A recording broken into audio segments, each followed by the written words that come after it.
À l'appel de la reine-mère. À l'appel de la reine-mère. Quand les nuages fatigués de pleuvoir décordent sur la terre, s'en iront à l'horizon arroser la mer. Par mépris des humains, pour avoir ravagé leur espace, dévasté la nature, dévalisé la mer, je romprai le silence pour situer les fautes. Vêtu de la touche de la vérité, je viendrai déverser ma bile, ma crasse, ma disgrâce sur cet univers en décrépitude. Non, je ne puis accepter cette déchéance, cette décadence, ce suicide collectif. Non, je ne puis accepter tout cela. Car je suis la chaîne des responsabilités qui en a assez de supporter ce discrédit, cette vilainie, cette déchéance que je porte comme une tare, ce refus de respecter et d'aimer le monde environnant, ce refus collectif de concevoir et d'admettre que cet univers saccagé, pillé, constitue l'héritage de nos enfants, que cette atmosphère affectée, polluée, cela sera leur quotidien où il leur faudra survivre. Car demain, quand il nous faudra rendre compte aux générations futures, demain, quand il nous faudra expliquer à nos enfants pourquoi cette nature altérée, dénudée, où les plaines et savanes désherbées, tels Adam et Ève, cherchent un cache-sexe pour couvrir leur nudité. Cette mer assiégée où les poissons par bancs défenestrés flottent au fil de l'eau. Ces mares et rivières asséchées où une bande de grenouilles aphone n'ont plus que leurs larmes pour chanter et pleurer. Demain, quand il nous faudra situer la chaîne des responsables de ce chaos ambiant, j'accuserai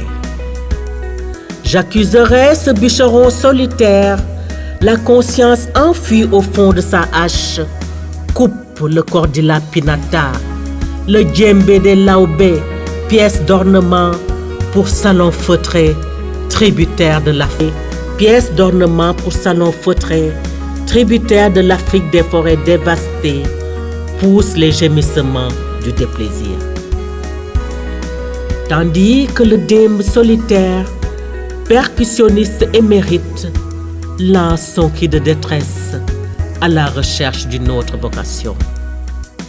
J'accuserai ce chalutier mercenaire qui pille et saccage ma mère à l'affût du yaranka, calamar géant qui servira à orner les tables du dimanche. Requin assassiné pour seulement 2 ailerons qui finiront en Chine pour poudre aphrodisiaque. Non, gagne des guides le requin, lion des mers ne rugira plus. Il meurle, étouffé dans une tasse de thé.